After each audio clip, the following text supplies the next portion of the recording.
नमस्कार दोस्तों, स्वागत है आपका साइट फॉर वर्ल्ड के ऑफिशियल लर्निंग प्लेटफॉर्म पर, जहां स्टूडेंट्स और जॉब सीकर्स के लिए करियर, टेक्नोलॉजी और प्लेसमेंट से जुड़ी इंडस्ट्री ओरिएंटेड और प्रैक्टिकल नॉलेज दी जाती है। अगर आप अपनी स्किल्स को नेक्स्ट लेवल तक ले जाना चाहते हैं, तो आप बिल्कुल सही जगह पर आए हो। चलिए शुरू करते हैं आज का इम्पोर्टेंट सेशन। नमस्ते। चलिए आज एक ऑटोनमस रोबोट को डाइसेक्ट करते हैं। हाँ, बिल्कुल वैसे ही जैसे बायोलॉजी लैब में होता है। हम इस मशीन के अंदर झांक कर देखेंगे, इसके पुर्जे पुर्जे अलग करके समझेंगे कि आखिर ये काम कैसे करती है। रेडी हो? फोकस मोड ऑन है ना? Let's start. ओके, तो स्क्रीन पे देखो। ये जो रोबोटिक कार है ना, ये अगले कुछ मिनट्स के लिए हमारा केस स्टडी है। सिंपल दिख रही है, राइट? पर इसके अंदर ही वो सीक्रेट छुपा है कि कैसे एक मशीन आज़ादी से देखती है, सोचती है और चलती है। तो सबसे बड़ा सवाल, ये सब होता कैसे है? चलिए इस पजल को मिलकर सॉल्व करते हैं। तो सबसे पहले एक बहुत बेसिक सवाल, एक सिंपल मशीन और एक रोबोट में आखिर फर्क क्या है? सोचो, एक कार भी तो एक मशीन ही है, पर हम उसे रोबोट तो नहीं कहते। तो ऐसी क्या चीज है जो एक मशीन को एक रोबोट बनाती है? सोच रहे हो? इस डेफिनेशन को ध्यान से देखो। आसान भाषा में, रोबोट सॉफ्टवेयर बस कोड है, इंस्ट्रक्शंस का एक सेट। लेकिन यही कोड उसकी मैकेनिकल बॉडी और इलेक्ट्रॉनिक सिस्टम को डायरेक्शंस देता है कि भाई क्या करना है। आप कह सकते हो कि सॉफ्टवेयर ही रोबोट की आत्मा है, उसकी सोल। यही उसके लोहे के शरीर में जान डालता है। ओके, आगे बढ़ने से पहले एक सिंपल सा फ्रेमवर्क बनाते हैं। एक रोबोट को समझने के लिए हम उसे 3 मेन हिस्सों में डिवाइड कर सकते हैं, बिल्कुल एक इंसानी शरीर की तरह। रेडी? नंबर 1, द सेंसेस, यानी उसकी इंद्रियां, जिससे वो दुनिया को सेंस करता है। नंबर 2, द ब्रेन, उसका दिमाग, जहां सारी प्रोसेसिंग और डिसीजन मेकिंग होती है। और नंबर 3, द बॉडी, जो ब्रेन के ऑर्डर्स पर एक्शन लेता है। Senses, brain, body. सिंपल? चलो अब इन तीनों को एक एक करके एक्सप्लोर करते हैं।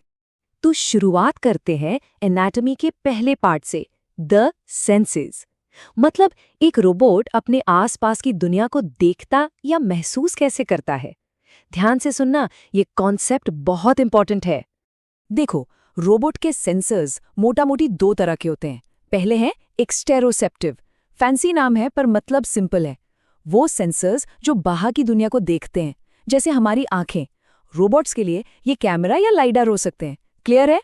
दूसरे हैं प्रोप्रियोसेप्टिव सेंसर्स। ये रोबोट को उसकी अपनी इंटरनल स्टेट के बारे में बताते हैं।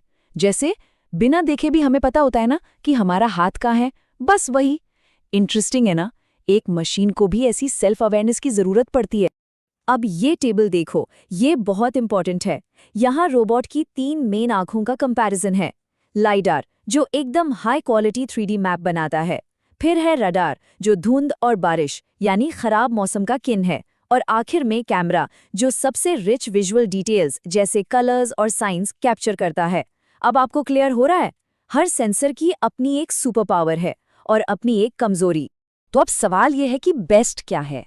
और क्रूशियल पॉइंट यही है, असली पावर किसी एक सेंसर में नहीं है। असली मैजिक तब होता है जब इन सब सेंसर्स के डेटा को मिलाकर एक सिंगल सुपर रिलायबल पिक्चर बनाई जाती है। इस प्रोसेस को कहते हैं सेंसर फ्यूजन। इसको ऐसे सोचो, जैसे कई अलग अलग लोगों से स्टोरी सुन के आपको पूरी सच्चाई पता चलती है। बस वही कॉन्सेप्ट है। समझ आया सेंसर फ्यूजन क्या है? ठीक है, तो सेंसर्स ने अपना काम कर दिया, सारा डेटा कलेक्ट कर लिया। अब आगे क्या? अब आती है बारी एनाटॉमी के सेकंड पार्ट की, द ब्रेन। मशीन का दिमाग इस सारे डेटा को प्रोसेस करके डिसीजन कैसे लेता है? चलिए देखते हैं। ओके, स्क्रीन पर इस डायग्राम पर फोकस करो। ये इस रोबोटिक कार का सॉफ्टवेयर आर्किटेक्चर है। इसे आप रोबोट का नर्वस सिस्टम भी बोल सकते हो। ध्यान से देखो, लेफ्ट साइड से इनपुट आ रहा है, सेंसर से और मोबाइल ऐप से। बीच में है एप्लीकेशन, ये है इसका ब्रेन जो सब प्रोसेस कर रहा है। और राइट साइड से रोबोटिक कार को एक्शन लेने का सिग्नल जा रहा है। सिंपल है ना? इनपुट, प्रोसेस, आउटपुट, एकदम क्लियर फ्लो। तो इस दिमाग के अंदर एग्जैक्टली है क्या? बेसिकली 2 मेन चीजें हैं। पहला, माइक्रो कंट्रोलर या MCU। ये एक छोटी सी चिप पर पूरा कंप्यूटर है। इस कार में फॉर एग्जांपल ESP32 यूज किया गया है। दूसरा कंपोनेंट है रियल टाइम ऑपरेटिंग सिस्टम या RTOS। ये एक स्पेशल OS है जो इस बात की गारंटी देता है कि जरूरी काम हमेशा टाइम पर होंगे बिना डिले के। रोबोटिक्स में ये बहुत जरूरी है। यही दोनों चीजें रोबोट के ब्रेन को फास्ट और रिलायबल बनाती हैं। प्रोग्रामिंग थोड़ा एब्स्ट्रैक्ट लग सकता है, आई गेट इट। तो चलिए एक सुपर सिंपल एग्जाम्पल से समझते हैं। मान लो एक रोबोट आर्म को एक ऑब्जेक्ट उठाना है। उसका प्रोग्राम कैसा दिखेगा? बेसिकली एक simple to do list. Step 1 safe position पर जाओ, स्टेप 2 ऑब्जेक्ट के पास जाओ, स्टेप 3 ग्रिपर बंद करो, ऑब्जेक्ट को पकड़ो, स्टेप 4 ड्रॉप ऑफ लोकेशन तक जाओ, स्टेप 5 ग्रिपर खोल दो। That's it.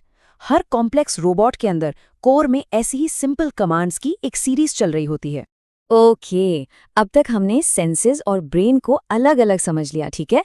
अब टाइम है सब कुछ एक साथ जोड़ने का। चलो अब इन दोनों को बॉडी के साथ कनेक्ट करते हैं और देखते हैं कि हमारी ये रोबोटिक कार एक्चुअल में एक्शन में कैसे काम करती है। This is the exciting part. Screen पर देखो, लेफ्ट में मोबाइल ऐप है, राइट में हमारी कार। अब देखो क्या होता है।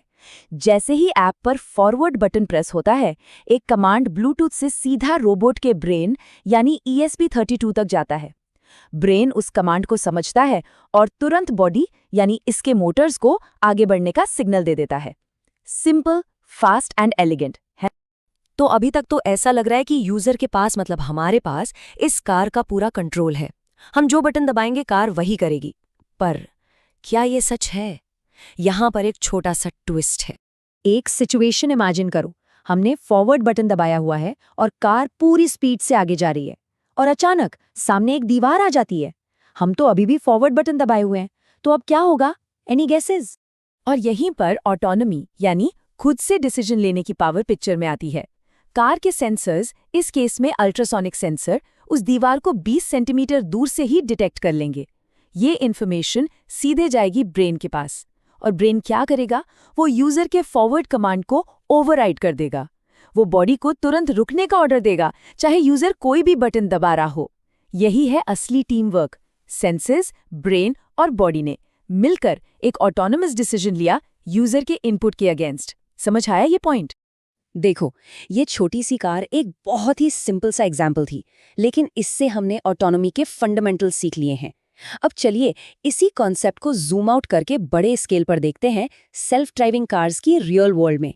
तो सेल्फ ड्राइविंग टेक्नोलॉजी की जब बात होती है तो उसको क्लासिफाई करने का एक ऑफिशियल स्टैंडर्ड सिस्टम है। ऐसा नहीं कि कोई भी कंपनी कुछ भी क्लेम कर दे। ये सिस्टम बनाया है SAE यानी सोसाइटी ऑफ ऑटोमोटिव इंजीनियर्स ने, और ये ऑटोमेशन को 6 लेवल्स में डिवाइड करता है, लेवल 0 से लेकर लेवल 5 तक।